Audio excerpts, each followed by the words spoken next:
So after discovering your displacement current, it was clear that due to changing due to changing electric field, there is a magnetic field. Okay, so displacement current replaces the conduction current. I mean, तमरो circuit बाहर जो current है सेटा हम conduction current कहूछु, किंतु ये जो space reason रे माने दीटा पैरेलल प्लेट मझिरे जो करंट प्रोड्यूस होला सेटा हम कहूछु हम डिस्प्लेसमेंट. ओके, सो ये जो डिस्प्लेसमेंट करंट याकू रिप्लेस करि पारू या याकू डिस्प्लेस करि पारू या ना होला डिस्प्लेसमेंट कर. सो एटा दीटा पॉइंट चिंता करिबा हम. So let us take a point x here outside and let us take a point y here. So what Maxwell did, he actually modified the original equation of Ampere. You know there is a Ampere circuit law. Okay, so according to Ampere circuit law, you know already this formula, the cyclic integral of B dot dl equal to mu naught IC. Your IC means this is the conduction current and mu naught is a constant and this is your magnetic field, right? So up to this much clear. Now let us consider 2 points. So let us consider point number x. यहाँ पे एक point assume कर लो बाहर x. Experiment क्या displacement current है तुम्हारा नहीं है. यहाँ पे जो करंट है उसको हम बोलेंगे कंडक्शन करंट. सो ये पॉइंट में x पॉइंट में जो फॉर्मूला होगा वो किस करंट की वजह से होगा? कंडक्शन करंट की वजह से एम्पीयर सर्किट में होगा. सो इसकी वजह से यहाँ पे मैंने फॉर्मूला लिख लिया B dot dl equal to mu naught IC. Okay, अब अंदर चले जाओ. क्या अंदर तुम्हारा कंडक्शन करंट है? नहीं, कंडक्शन करंट को नेम को चेंज करके हम लोगों ने डिस्प्लेसमेंट करंट बोल दिया है उसको. So according to displacement current ampere circuit law का फॉर्मूला क्या हो जाएगा तुम्हारा? B dot dl equal to mu naught into ID. Right, मतलब बाहर x पॉइंट में तुम्हारा डिस्प्लेसमेंट करंट 0 है और अंदर y पॉइंट में तुम्हारा कंडक्शन करंट 0 है. तो ये दोनों कॉन्सेप्ट को मिला के मैक्सवेल ने एक नया इक्वेशन बनाया, या फिर तुम ऐसे बोल सकते हो कि एम्पीयर के इक्वेशन को उन्होंने मॉडिफाई कर दिया. तो उस मॉडिफिकेशन को हम बोलते हैं modification of ampere circuit law. So ये कौन सा वाला इक्वेशन है? ये वाला इक्वेशन. ओके, चाहो तो तुम इसको याद करो या फिर इसको याद कर लो, दोनों में तुम्हारा काम बन जाएगा. तो ये भी है तुम्हारा modification of ampere circuit law या फिर ये भी है तुम्हारा modification of ampere circuit law. तो उन्होंने क्या कि कंडक्शन करंट के साथ एक डिस्प्लेसमेंट करंट भी मिला था. बस एक छोटा सा चेंजेस वो किया, ज्यादा कुछ चेंजेस नहीं है उसमें. देखो यहाँ पे IC का ना इन्होंने यहाँ पे ID करके जोड़ दिया. तो ID को हमें पहले से पता है, डिस्प्लेसमेंट करंट का जो मैग्नीट्यूड होता है वो E not d pi upon dt के बराबर होता है. तो this is the final formula made by Maxwell, which he has been modified to the Ampere circuit. If someone will ask you, or if in exam the question will come, write down the Maxwell Ampere equation. Can you write this one? Okay, or else you can write this one also. Both are correct. Okay, so note it down or take a screenshot. Okay.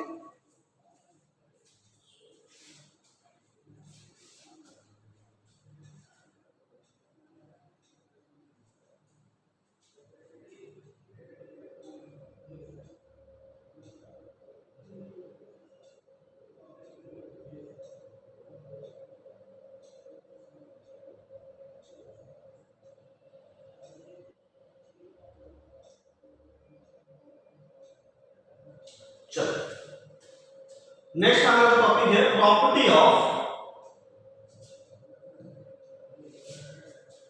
Displacement current.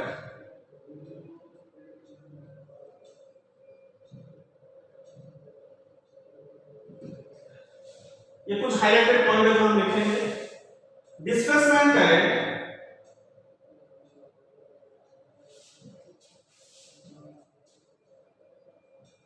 is not a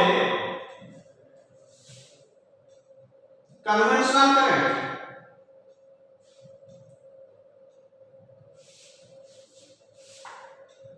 As it produces magnetic field,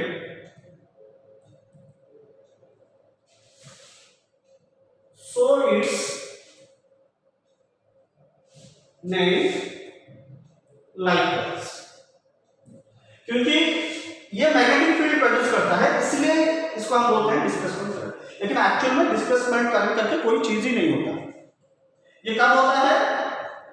changing magnetic sorry changing electric field, changing electric field produce magnetic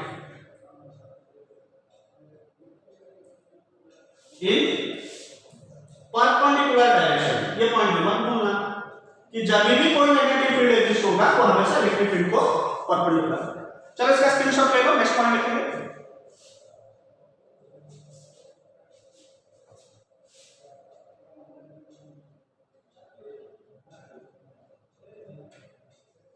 okay, next point होगा displacement current. Displacement current does not exist in steady condition. इसका मतलब क्या है? अगर तुम्हारा electric field uniform होगा या फिर कांस्टेंट इलेक्ट्रिक फील्ड होगा, वहां पे कोई भी डिस्प्लेसमेंट करंट एग्जिस्ट ही नहीं करेगा। इलेक्ट्रिक फील्ड होना चाहिए और वो चेंज होना चाहिए, नॉन यूनिफॉर्म होना चाहिए। ओके, सो ये स्टेडी कंडीशन में एग्जिस्ट ही नहीं करेगा। लास्ट वाला displacement current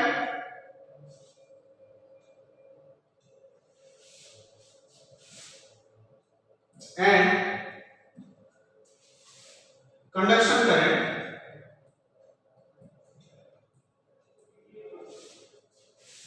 both obeys properties of continuity।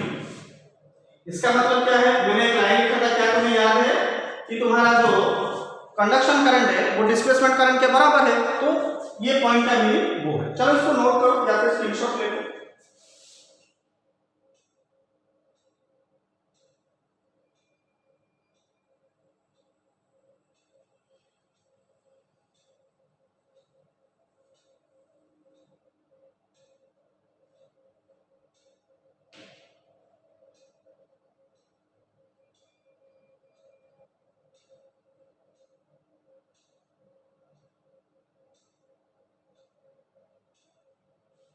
Okay, तो यहां से एक रेवोल्यूशन आ गया। मैक्सवेल ने पूरा इलेक्ट्रोमैग्नेटिज्म का डेफिनेशन ही चेंज कर दिया। आज तक तुमने जितना भी थ्योरी पढ़ा है शुरू से लेकर लास्ट तक, इलेक्ट्रोमैग्नेटिज्म पूरे इलेक्ट्रोस्टैटिक से लेकर लास्ट तक तुम्हारा इलेक्ट्रोमैग्नेटिक इंडक्शन जितना भी इक्वेशन पढ़ा है सब वो 4 इक्वेशन में कन्वर्ट कर दिए। उनके ऊपर काम किए, वो उनके ऊपर रिसर्च किए और बस वो जो टोटल इक्वेशंस है ना, वो सारे इक्वेशन को सिर्फ 4 ही इक्वेशन में उन्होंने समझा दिया। ओके, चलो वो देखते हैं वो 4 इक्वेशन कौन सा है। उसको हम बोलेंगे Maxwell's prominent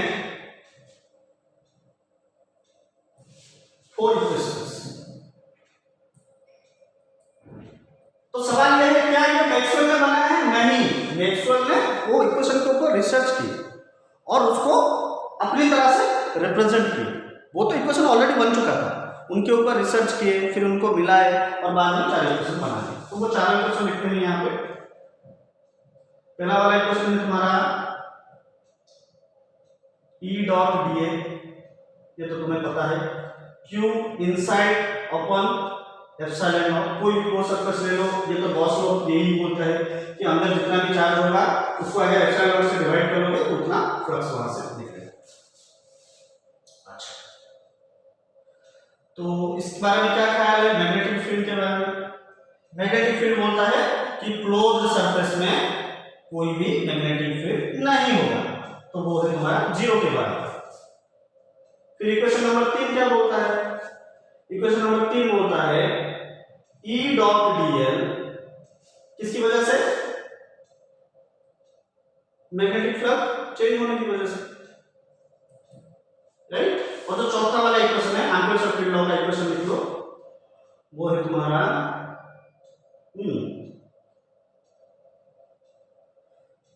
B dot D H equal to पूरा वो इक्वेशन लिख लो, म्यू नॉट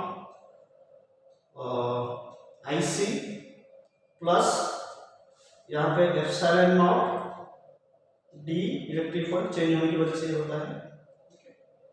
चलो मैं थोड़ा देख लेता हूँ क्या ये कैमरा में दिखाई पड़ रहा है क्या वो वाला क्वेश्चन, या बराबर आ रहा है। ओके, तो ये चार इक्वेशन याद कर लो या फिर बाय हार्ट कर लो या फिर रट्टा मार लो, लेकिन कभी भी कोई पूछे कि मैक्सवेल का चार इक्वेशन क्या है तो बस तुम ये लिख लेना, तुम्हारा काम बन जाए। ओके, ये फेमस चार इक्वेशन। ओके, चलो इसको स्क्रीनशॉट ले लो या फिर ये कर लो।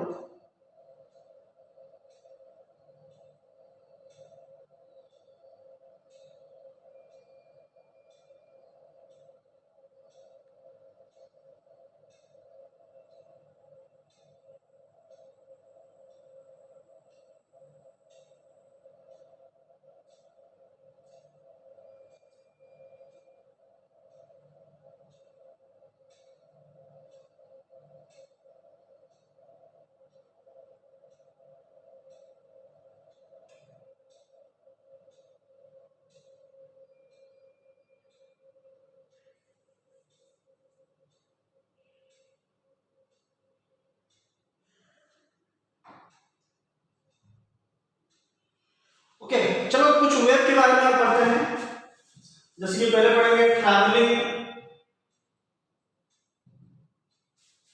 ऑफ वेव, इसका इक्वेशन थोड़ा देखो। वेव के बारे में कुछ पढ़ेंगे हम, ट्रैवलिंग ऑफ वेव हम थोड़ा देख लेते हैं।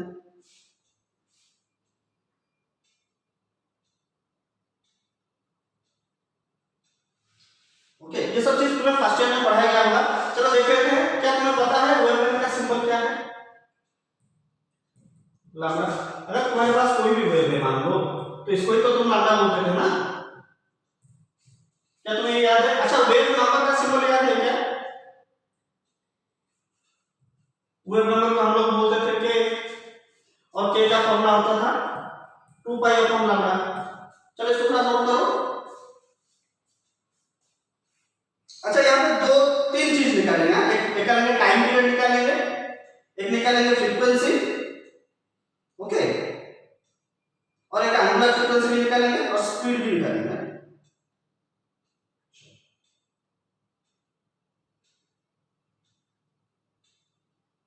अच्छा, क्या तुम्हें टाइम पीरियड पता है कितना?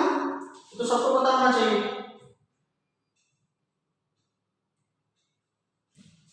टाइम पीरियड हम लेते हैं t ना, और फ्रीक्वेंसी का जो फॉर्मूला होता है वो होता है 1 अपॉन टाइम पीरियड। क्या यहां तक सबको पता है? अच्छा, चलो थोड़ा एंगुलर स्पीड के बारे में बात करते हैं। एंगुलर स्पीड का फॉर्मूला ये सब लिख लेते हैं, और फर्स्ट ईयर का है, जो कि वेव के बारे में तुम्हें थोड़ा बहुत नॉलेज होना चाहिए। ओमेगा का फॉर्मूला क्या होता था? 2 पाई बाय t। तो यहां से थोड़ा एंगुलर फ्रीक्वेंसी निकाल लेंगे हम, इतना नोट कर लो।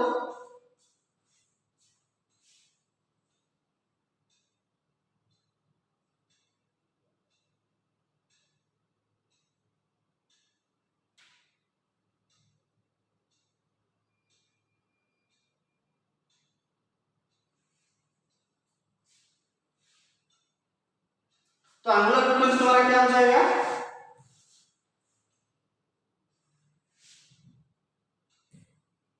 कुछ ज्यादा नहीं, इसको इधर को कन्वर्ट कर लेना। अच्छा, क्या मैं ऐसे लिख सकता हूं क्या? Omega equal to 2 pi into 1 by t, और तुम्हें पता है 1 बाय t का मतलब है तुम्हारा फ्रीक्वेंसी, तो बन जाएगी एंगुलर फ्रीक्वेंसी।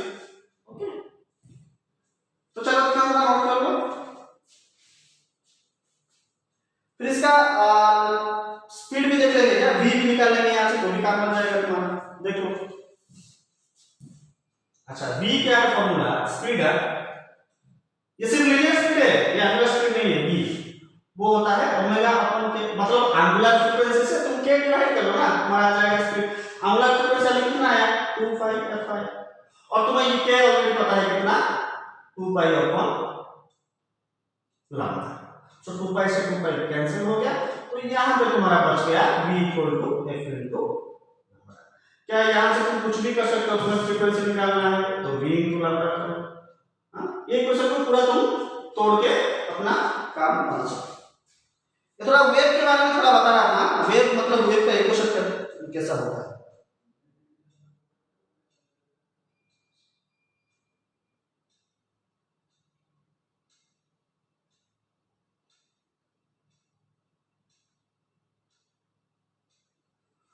अच्छा, डिस्प्लेसमेंट ऑफ पार्टिकल का वेव का इक्वेशन लिख ले, ये सब तुमने एसी में पढ़ा होगा। डिस्प्लेसमेंट ऑफ पार्टिकल वाई,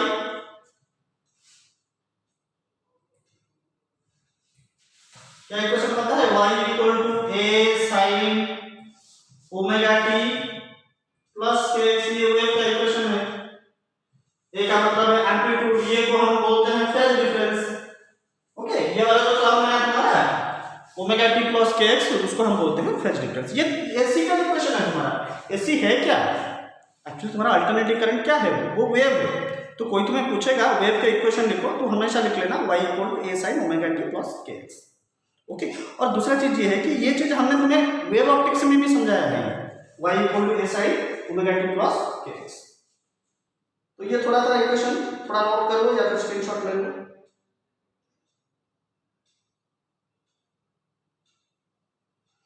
ये बन गया तुम्हारा इलेक्ट्रिक फील्ड का इक्वेशन। थोड़ा मैग्नेटिक फील्ड का इक्वेशन देखते हैं।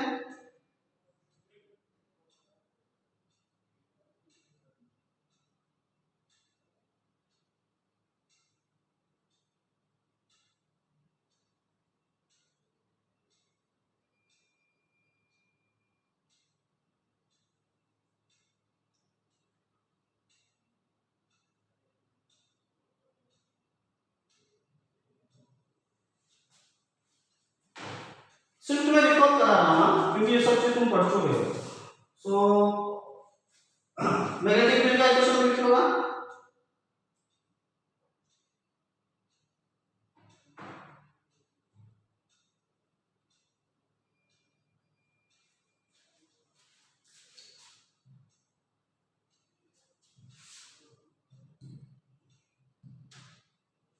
मैग्नेटिक फील्ड का सिंबल क्या है, B। तो ये सिंबल भी थोड़ा लिख लो।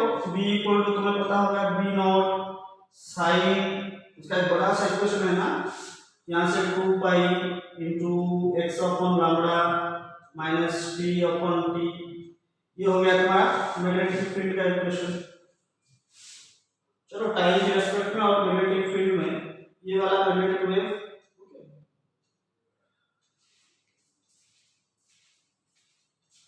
चलो लिख लो।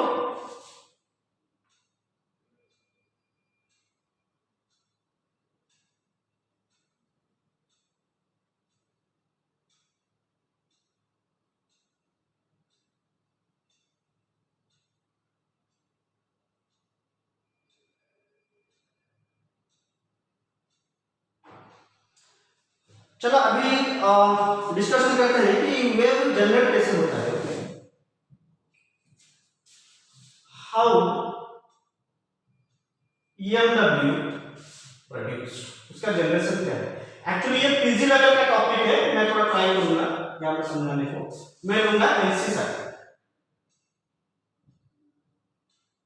क्या तुम्हें पता है एलसी सर्किट का मतलब क्या है। एल मतलब है इंडक्टर, सी का मतलब है कैपेसिटर। ओके, तो यहां पे मैंने एक कैपेसिटर बना लिया और एक इंडक्टर बना लिया। ये वाला जो चीज है ये है एल, ये वाला जो चीज है। ओके, चलो इसको थोड़ा डिस्कशन करेंगे।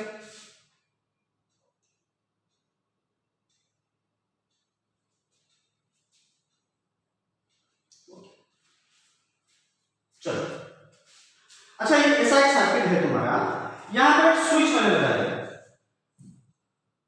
अरे यार ये तो बड़ा हो गया। मान लो यहां पे स्विच लगा दिया। अब ये स्विच को मैं क्लोज करूंगा। जब स्विच को मैं क्लोज करूंगा, देखो यहां पर चार्ज ट्रांसफर होना शुरू हो जाएगा। यहां से dq चार्ज निकलेगा और यहां आके चिपकना। ओके, ये वाला कहानी होने वाला है। अब देखो, when time t equal to 0, when time t equal to 0, क्या इसमें कोई करंट फ्लो हो रहा था, नहीं, then your current equal to also 0।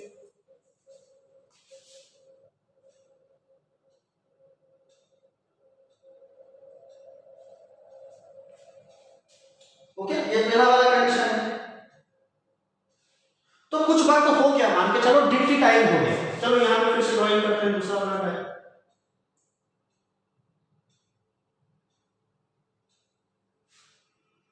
तो यहां से अभी चार्ज फ्लो होना शुरू हो जाएगा। स्विच तो क्लोज हो चुका है ना, आफ्टर टाइम dt है, यहां पे मैं लिख लेता हूं आफ्टर टाइम dt।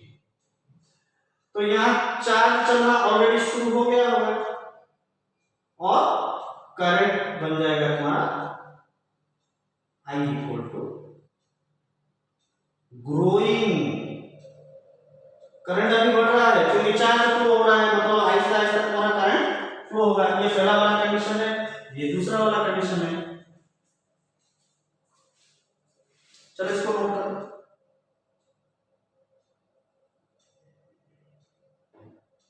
ओके, चलो फिर तीसरा वाला कंडीशन। अभी मान लो बहुत टाइम हो गया, बहुत टाइम हो गया, तो क्या होगा, जितना भी सारा चार्ज है वो सब फ्लो होके यहां पे आ जाएंगे। डी चार्ज यहां से निकला था ना, यहां पे आ जाएगा। तो अभी करंट हो गया तुम्हारा मैक्सिमम, तीसरा वाला कंडीशन में। सी पहला वाला कंडीशन सुनो, टाइम 0 था, मैंने स्विच ऑन किया। दूसरा वाला कंडीशन में करंट ग्रो होना शुरू हुआ। तीसरा वाला कंडीशन में करंट क्या हो गया तुम्हारा मैक्सिमम हो गया। जब करंट मैक्सिमम हो जाएगा तो दोनों प्लेट में चार्ज भी 0 आ जाएगा ना, क्योंकि सारे चार्ज फ्लो होके यहां पे आ चुका है। तो ये हो गया तुम्हारा क्या, तीसरा वाला कंडीशन।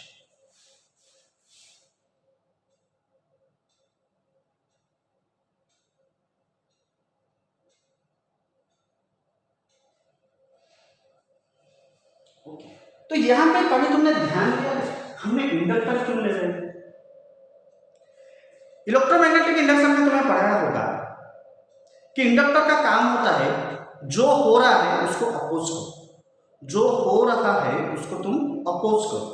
मतलब पहला वाला कंडीशन में तुम्हारा करंट 0 था, तो इंडक्टर चाहेगा क्या कि करंट को मैं बढ़ने दूंगा, तो उसने बढ़ने दिया, तो करंट ग्रो होना शुरू हो गया।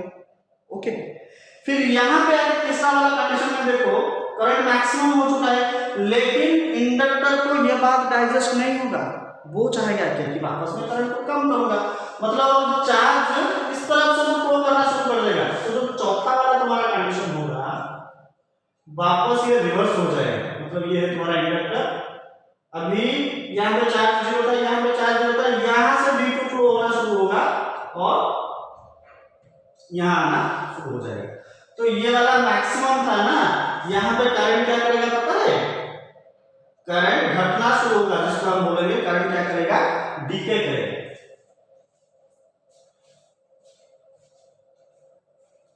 फिर वापस कम होगा। यहां पे और एक इंडक्टर बना लो, ये पांचवा वाला कंडीशन, ये चौथा वाला कंडीशन है। फिर करंट डीके होते होते खत्म होते होते अभी करंट कौन सा डायरेक्शन में मूव कर रहा है, इस डायरेक्शन में मूव कर रहा है। करंट बन जाएगा तुम्हारा I इक्वल टू G।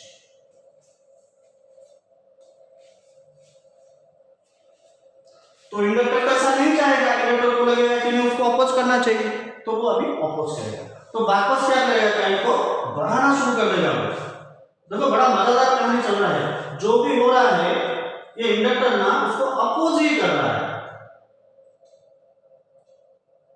तो वापस करंट क्या करेगा, यहाँ पे ग्रो करेगा। ओके, अंदर लिख रहा हूं मैं करंट ना, आई मतलब करंट, करंट क्या कर रहा है, ग्रो कर रहा है। ये हो गया तुम्हारा छठा वाला कंडीशन।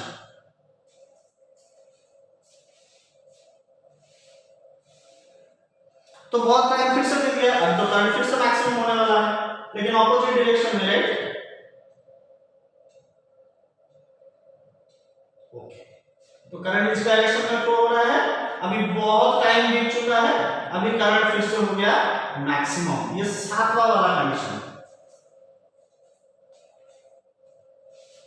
अभी वापस क्या करेगा, ये चाहेगा कि ये तो बढ़ रहा है, चलो इसको कम करो, चलो इसको कम करो, ऐसा चाहेगा ना इंडक्टर।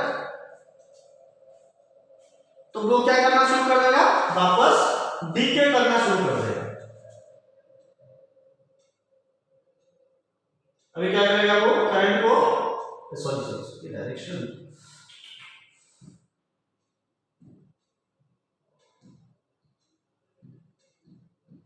करंट को घटा देगा, डीके करेगा। और तुम्हें पता है ये हो गया 8 वाला कंडीशन। तुम्हें पता है करंट अगर डीके होगा तो एंड में जाकर करंट कितना हो जाएगा, 0 हो जाएगा। ओके,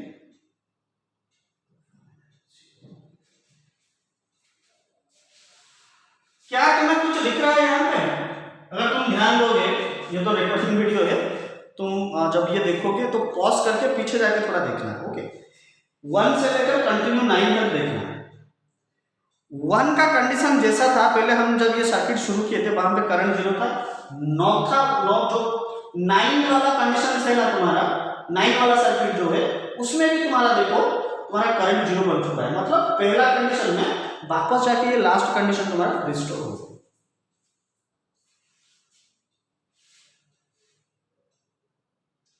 चलो इसको थोड़ा ग्राफ में रिप्रेजेंट करते हैं, इलेक्ट्रिक फील्ड ग्राफ में।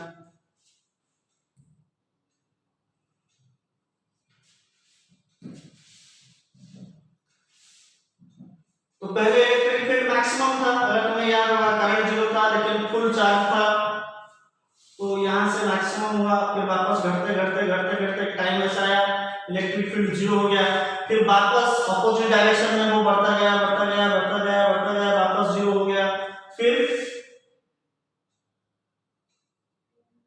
वापस आके करंट 0 होके मैक्सिमम हो गया। ये वाला जो पॉइंट है ना, यहाँ पे देखो तुम्हारा करंट 0 था, यहाँ पे करंट ग्रो किया, फिर डीके किया, फिर वापस तुम्हारा करंट 0 बन गया। कुछ याद आ रहा है? तो ये पूरा जो रीजन है ना, ये वेव प्रोड्यूस कर रहा है, ऐसा है, वेव प्रोड्यूस कर रहा है। तो इलेक्ट्रिक फील्ड ग्राफ में हम कुछ ऐसा बना सकते हैं।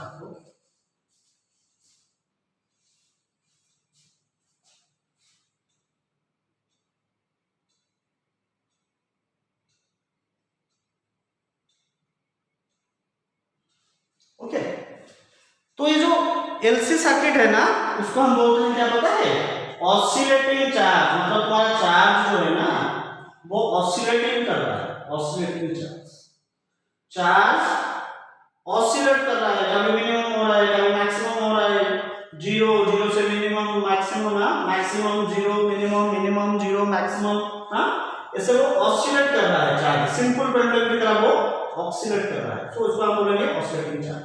एक oscillating charge changing magnetic field बनाता है, चेंजिंग इलेक्ट्रिक फील्ड बनाता है एक ऑसिलेटिंग चार्ज। ओके, तो इसके परपेंडिकुलर में जो होगा वो हो जाएगा तुम्हारा मैग्नेटिक फील्ड। ओके, चलो इसका एक अच्छा सा ड्राइंग बनाते हैं, दोनों कैसे दिखते हैं इलेक्ट्रोमैग्नेटिक वेव। अच्छा, अगर इसको y मान लूं, इसको x मान लूं, देखो बढ़िया सा ड्राइंग बनाएंगे। ये हो गया तुम्हारा इलेक्ट्रिक फील्ड, हो गया, ये हो गया। तो तुम्हें पता है इलेक्ट्रिक फील्ड के जस्ट परपेंडिकुलर जो फील्ड तुम्हारा बनेगा, ओके, वो हो जाएगा तुम्हारा मैग्नेटिक फील्ड। तो ये वाला है electric field, okay, sorry drawing मेरा थोड़ा खराब है, तो काइंडली ये मेरे साथ थोड़ा बियर कर लेना, मैं थोड़ा ड्राइंग में भी,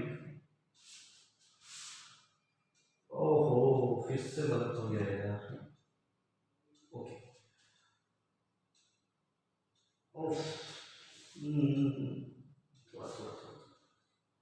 मतलब इलेक्ट्रिक फील्ड को मैं स्ट्रेट लाइन में डाल रहा हूँ, ये इलेक्ट्रिक फील्ड का वेव है और मैग्नेटिक फील्ड के लिए उसके पैरेलल लाइन बनाएंगे।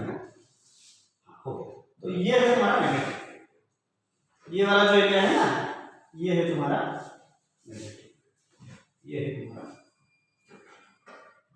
ओके, तो इसको हम भी लिख लेंगे, और ये आपस में कैसे हैं, परपेंडिकुलर है। तो जो मैग्नेटिक फील्ड का डायरेक्शन है ना, उसको z मान लो, और तुम्हारा वेव कैसे जा रहा है, x डायरेक्शन में जा रहा है। तो तुम्हारा इलेक्ट्रिक फील्ड मूव कर रहा है j कैप डायरेक्शन में, वेक्टर में मैं लिख रहा हूं ना, मैग्नेटिक फील्ड मूव कर रहा है तुम्हारा के डायरेक्शन में, और वेव का प्रोपगेशन कैसा है तुम्हारा, वेव का प्रोपगेशन है तुम्हारा आई cap direction.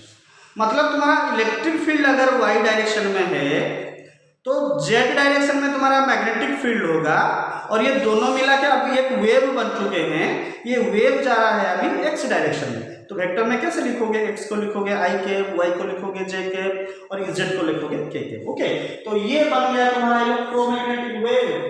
It's very beautiful diagram. Okay, चलो।